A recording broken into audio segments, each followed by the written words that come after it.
Olá, você que acompanha Entre Séries. No vídeo de hoje eu vou falar sobre o gênero drama.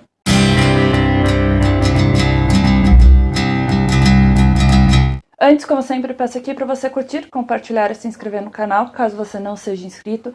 Ative o sininho para receber todas as notificações de vídeos que são postados por aqui.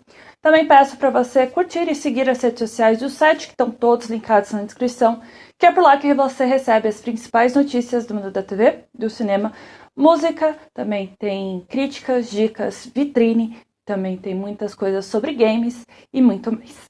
Como eu falei no começo do vídeo, eu vou estar aqui falando sobre o gênero de drama, mais especificamente aquele que é voltado mesmo para a TV e também para filmes em geral. E é importante também mencionar aqui que o gênero de drama ele é muito mais abrangente que muitas pessoas acabam dando a entender. Aqui eu vou utilizar umas nomenclaturas, alguns conceitos que são colocados para screenwriters, para roteiristas lá dos Estados Unidos, que tem um guia completo sobre isso.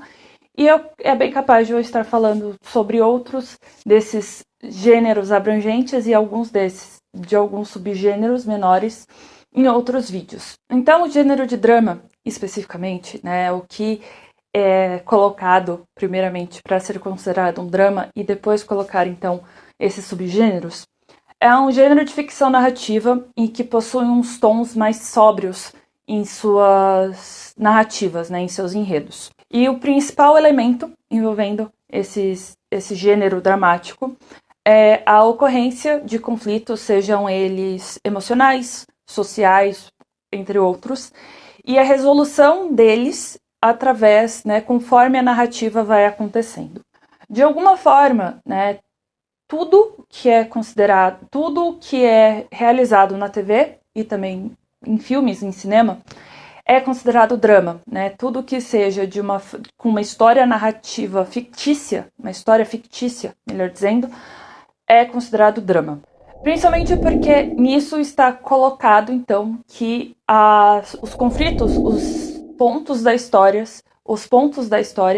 são todos representados através de atores. Então, isso é o que é considerado através da associação de roteiristas, do guia, que eu estou levando em consideração aqui, dos roteiristas estadunidenses, é considerado drama.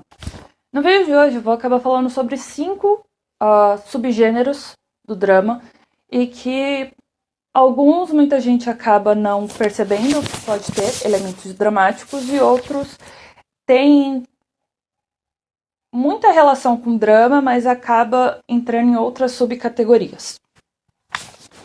Eu vou começar falando aqui sobre o psicológico. Esse subgênero dá ênfase em elementos psicológicos, como o próprio nome diz, e que muitas vezes acaba se sobrepondo em relação a outros gêneros, seja ele muitas vezes relacionado à fantasia, ao mistério e também à ficção científica.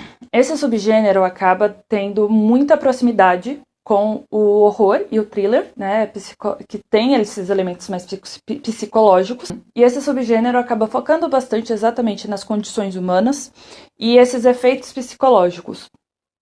E, ao mesmo tempo, ele acaba trazendo elementos mais maduros e sérios, como abandono, como relacionamentos disfuncionais, a sexualidade humana, entre outros, e transtornos mentais, por exemplo, como pano de fundo, muitas vezes, como um tema central, por assim dizer. Entre as produções que estão colocadas dentro desse subgênero estão Lolita, de 1962, 2001, Uma Odisseia no Espaço, de 1968, Clube da Luta, de 1999, O Menino e a Garça, que é a animação que foi lançada ano passado, em 2023, e ganhou o Oscar desse ano de melhor animação, e séries como Maniac, da Netflix, e Yellow Jackets, que também traz alguns elementos de terror, de alguma forma, mas não necessariamente sendo horror, dentro da que é uma produção da Showtime, da Paramount, disponível aqui no Brasil pela Paramount também. Agora eu vou falar sobre a sátira, que muita gente não sabe que ela pode ser uma coisa mais dramática e não necessariamente somente indo para o humor. Para ser uma coisa considerada uma sátira, alguns elementos precisam ser realizados, precisam ter por ali, né?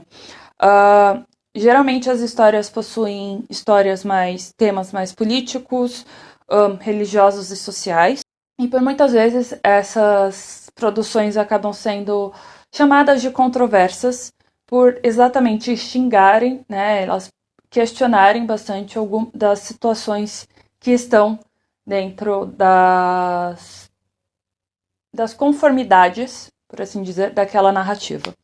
E também, obviamente, elas acabam sendo colocadas como controversas por lidarem com temas considerados tabus. Entre dramas, né, que utilizam da sátira de alguma forma, estão Não Olhe Pra Cima, que apesar de ter tons cômicos, não é totalmente uma comédia. Eu acredito muito em dramédia, algo muito abrangente, então vamos pro drama nesse sentido. Brasil, de 1985, e também Birdman, que foi lançado em 2014 nos cinemas. Birdman também, ele tem bastante elementos cômicos, né? Mas, em essência, eu acredito muito que ele é mais drama do que comédia. E é o eterno questionamento sobre comédias, o gênero comédia em Hollywood, em relação a Emmy, em relação ao Globo de Ouro e outras premiações em que possuem essa distinção. Obviamente, elas às vezes é necessária, mas muitas das vezes ela acaba trazendo questionamentos sobre realmente comédia. Então, Birdman eu acredito que acaba caindo nessa conversa novamente. O terceiro tópico, o subgênero, que eu vou acabar falando aqui, é o chamado Slice of Life, ou pedacinho da vida. Esse subgênero é basicamente a descrição do cotidiano, a descrição das experiências mundanas da vida.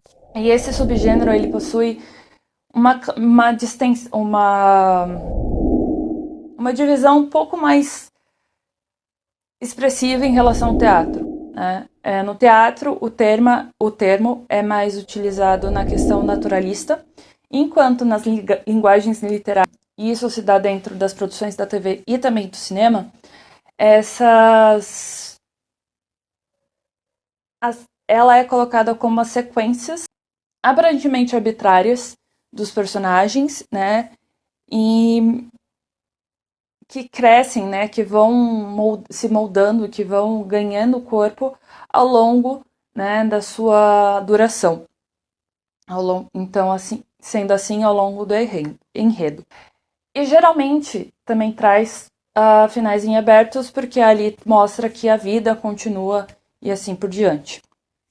Entre produções, né, que podem ser consideradas Slice of Life estão Moonlight, Sobre a Luz do Lar, vencedor do Oscar em 2017, né, que foi lançado em 2016 o filme.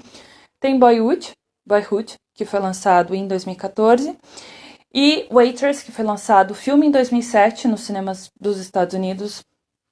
E chegou a ser um musical da Broadway com canções da Sara Bareilles. Então, e tem uma das músicas mais bonitas que já foram feitas para Broadway. Mas enfim. O quarto tópico, subgênero que eu vou abordar aqui é o hiperdrama. E segundo o professor Ken Danziger, espero estar falando o nome dele correto, as histórias desse subgênero, eles acabam exagerando as personagens, né? E também acabam exagerando as situações, a ponto de acabarem se transformando, essas histórias se transformarem em fábulas, lendas e contos de fadas. Entre produções que acabam ganhando esse título estão Malévola, que foi Malévola 2, com subsequente, que foram protagonizados pela Angelina Jolie, e também o Fantástico Senhor Raposo. E então, quando você pensa em coisas mais fábulas nesse sentido, eles estão bem conectados ao hiperdrama. E por fim eu vou falar não de um subgênero, mas de um outro tipo de drama, por assim dizer, como ele é colocado, que é o melodrama. O melodrama, ele tem um apelo emocional exacerbado, muitas das vezes. Os seus enredos, então, eles estão muito atrelados a esses apelos emocionais. A caracterização são mais detalhadas, né? E uma das características, obviamente, são os roteiros com diálogos bombásticos, com os sentimentos em excesso. E os melodramas têm outra característica que geralmente está ambientado em cenários mais fechados e mais familiares, como as casas, né? E a moralidade e os valores das pessoas estão em xeque, né? Na situação ali de questionamento. Isso, e também tem o fato de ter vilões, né? De terem um instigador de fora para causar esses problemas em casais, em família, em outros relacionamentos. Então, e está muito atrelado, obviamente, o melodrama em produções, em novelas latino-americanas, Brasil, México, Colômbia, Venezuela, Argentina. A gente pode falar todos eles aqui, todos os países latino-americanos que possuem esse grande poder emocional envolvendo nos melodramas. E também é importante mencionar aqui que o melodrama ele acaba sendo usado muitas vezes como um termo pejorativo, exatamente por esse excesso de sentimentalismo, por ter diálogos empobrecidos, entre aspas, e a falta de sutileza dentro dos trabalhos. Eu espero que mude isso, porque eu acho que o melodrama ele tem um poder de apelo, é exatamente esse apelo que conecta tanto com a maioria do público, né? Entre produções que envolvem o melodrama, que podem ser considerados do melodrama, estão a série dramática da Netflix Pedaço de Mim, que estreia agora, dia 5 de julho, no catálogo, e tem a Juliana Paz e o Vladimir Brista no elenco. A série ela tem 18 episódios e conta a história de uma mulher que acaba descobrindo que está grávida de gêmeos, só que de pais diferentes. Tem um termo técnico, é uma gravidez extremamente rara, tem pouquíssimos casos registrados no mundo. Um dos bebês é do marido dela, né? E o outro é fruto de um estupro, então vai trazer esse lado emocional e essa carga emocional muito mais forte, envolvendo todo isso e como navegar, né, por essa gravidez, nessa gravidez. Há produções de A Cor Púrpura, tanto de 1985 quanto de 2023. A Sociedade dos Poetas Mortos pode ser considerado uma espécie de melodrama. E também Gladiador, do Ridley Scott, que foi lançado em 2000, também pode ser considerado um melodrama. Novamente, todos esses exemplos, né, também, eles estão listados através dos roteiristas norte-americanos e do guia que eles têm exatamente sobre isso, né, para conseguir identificar bastante sobre esses gêneros que são abrangentes e os subgêneros, para tentar trazer um pouco mais de não obviedade, mas conseguir nichar melhor cada um das produções e saber como elas funcionam. O vídeo de hoje chega por aqui. Eu espero que você curta, compartilhe e se inscreva no canal, caso você não seja inscrito. Peço também para você curtir e seguir as redes sociais do site, que estão todos linkados na descrição, que é por lá que você recebe as principais notícias do mundo da TV, do cinema, música, literatura em geral e também games. Também tem críticas, dicas, vitrine e muito mais do que está acontecendo na cultura pop. E até a próxima!